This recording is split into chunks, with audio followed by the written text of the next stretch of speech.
Hi, welcome to the small shed. This week I'm back on the guitar and getting the neck carved. See you in a minute.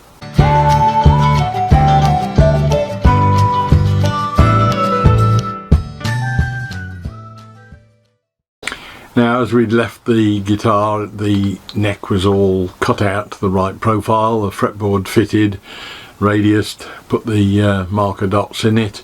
So now it's time to get on with actually carving the neck, which is again another sort of first for me, getting into carving wood. It's not something I've done before, not really experienced. So see how we get on. I've got some tools, I've got the material, so let's go and see what we can do with it. So first thing I want to do is to get my centre line established again. So the neck there is 44.8, so I want 22.4. There are all sorts of ways to do this that I've seen, some of which are more brutal than others. And the problem is with the guys like Ben Crow at Crimson, they've done so many of these that they just say, oh, you just take a disc cutter with a grinding disc or a flat wheel on it and just carve it out to shape, but forgetting the fact that they've done it hundreds of times probably, and that to an idiot like me it would probably mean that their neck was wrecked in 10 seconds. So I'm going to take it fairly steadily, fairly slowly, and do as much checking as I can. 57.21. Next up is to take the measurement, or take a line at the first fret, put that onto the back of the neck, across, and then mark 5mm either side of that line as a starting point. And next I'm going down to the 12th fret, 1, 2, 3, 4, 5, 6, 7, 8, 9, 10, 11, 12th fret, and do the same thing.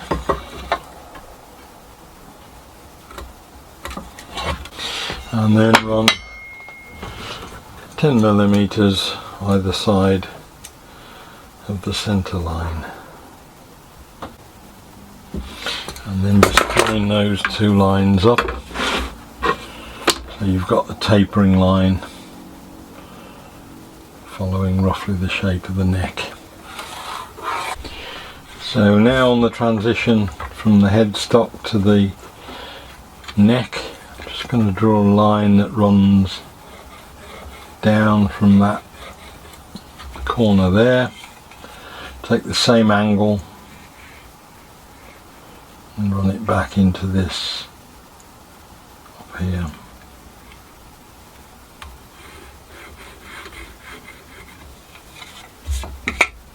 That'll give me a line to work to.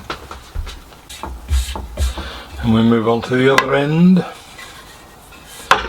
Now there's a neck pocket which will not need any carving doing. That's about 80 deep, so I'm going to take about 80mm, probably a bit more, before I do anything at all with the neck. And I think I'll take another 30mm on top of that. Put a point on there. So I'm just putting a line at that first 85mm level, which is where the back of the neck pocket is, and I've got this other measurement that's about 30 or 35 beyond it. Just put a V on that. So I put all those lines on. I've carried them on onto the sides as well. What that means now is I've got to take out the piece of wood that is basically a triangular shape from that line I've put on the back of the neck either side of the centre line down to that 2/3 level down there, and then pull them back to those points at either end of the transitions.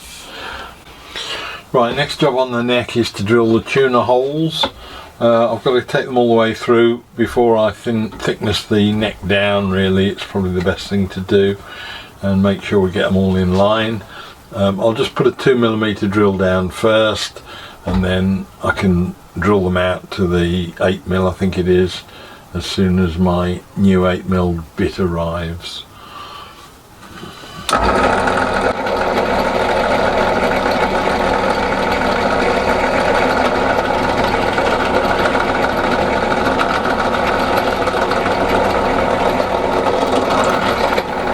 Next thing to do is to thin down the headstock. It's about 17 or 18mm thick, and it needed to be 14, I think, or thereabouts, to get the ferrules through for the tuners. I've just done it with the router. There are all sorts of ways of doing it. I could have done it with the bobbin sander, but it's quite a lot of material to take off. I just put a stop on the end of the fretboard and roughly took out the basic shape first. Right, I think that's the scary bit over. It's not entirely level, but that's something that will be dealt with when we sand that curve out. But at the moment that now should be 14mm.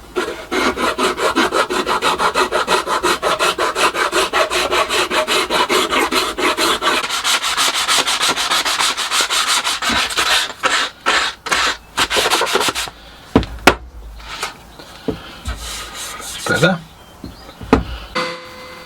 So then I use the bobbin sander just to get the rough profile on the neck. There's a curved section which coincides with the size of the bobbin, so we just did that and then carefully hand sanded afterwards to get the profile smooth and finished.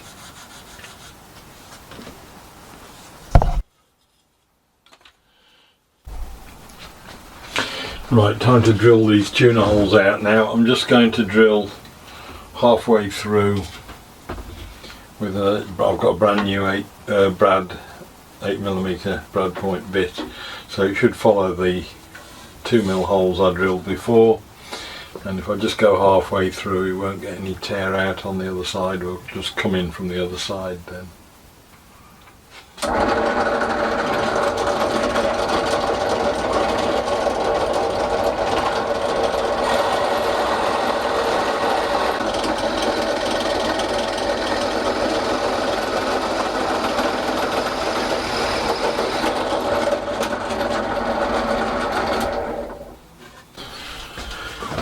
So I've got to put a little ferrule in the end.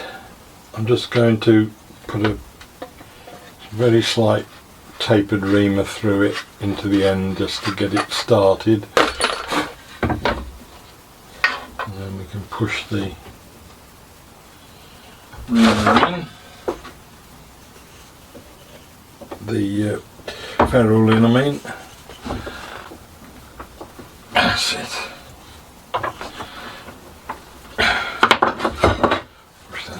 And tight, and then the tuners will go through from the other side. I'll line all those up with a rule to make sure they're all in the right place, and then mark the holes for the screws.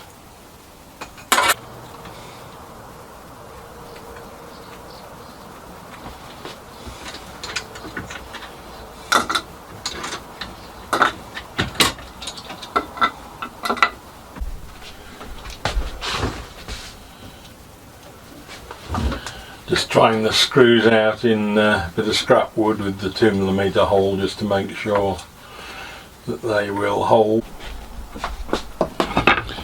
Right, now I'm just going to make a start on shaping this neck, taking it down to that line along there and back to this line along here with the rasp, and once we've done that we'll do the other side, and then we'll move on towards the centre and towards the fretboard, just rounding it.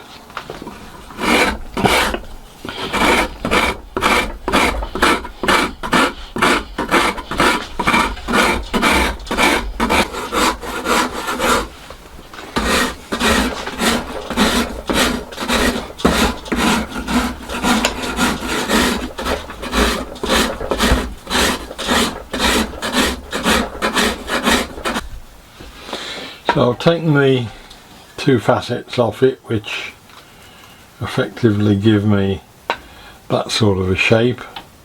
What I'm going to do now is take off the bit from the center line to just halfway down that facet, and then just take that corner off there as well. Starting to go a bit close to things that matter now, so I'm going to lay off the big rasp, I think, and go back down to just a large file and just start and work that, and I'll get a half round as well and start to get into some of these curves that we want at either end.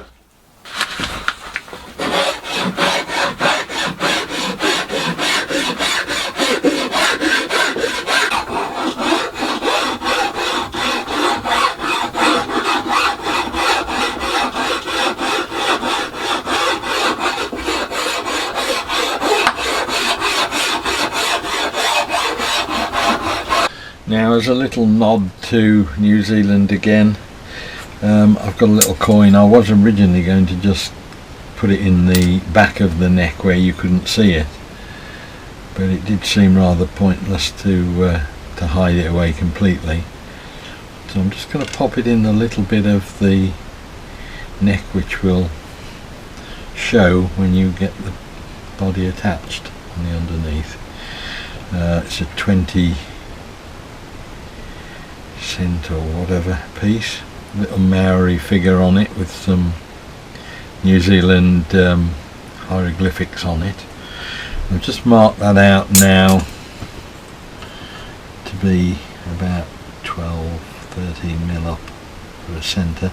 It's 22 mil diameter, and I've got some little Forstner type bits. I'm just going to take a very, very gentle dig out just to get it flush, and then I'll glue that into there.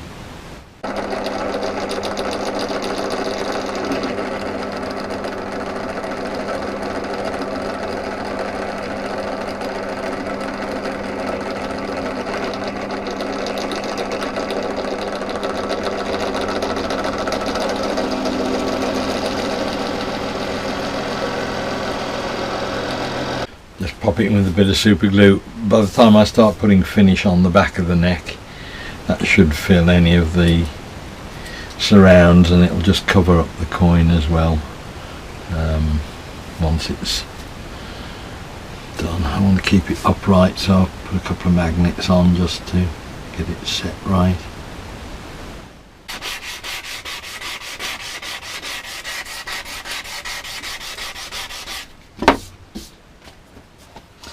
Right, now as a postscript, my son came down a few days ago from Leeds to stay with us. He knows about these things and I don't, and he said he felt the neck was a little bit fat. So when I went and dropped him back home, I took some profiles off one of his guitars, and sure enough it was fat, so I've taken a bit more off it. As a matter of interest, that was the profile before I started, and you can see probably there's a lot more space now either side. I've thinned that down considerably. I've been afraid all along that the thing wouldn't be strong enough, but the more I've messed with it, the less I've become afraid of it. So hopefully that's it now. A little bit of light sanding just to finish it off just before it goes for finish, but that'll be a sort of something I'll be doing over a period of days, I'm sure, just to get it feeling nice. But the profile is certainly right, so we'll call it a day at that, I think. Well, that's another step forward. I've enjoyed doing it as well, which is the important thing. The only thing really that now needs doing is getting the fretboard fretted, dressed, levelled, and then we're ready to start and put some finish on it. So maybe that'll be further down the line. Next time I shall be getting started on the body, getting that carved out properly. And I hope you enjoyed the video. Look forward to seeing you next time. We'll be doing something different next week. I'll see you then. Bye.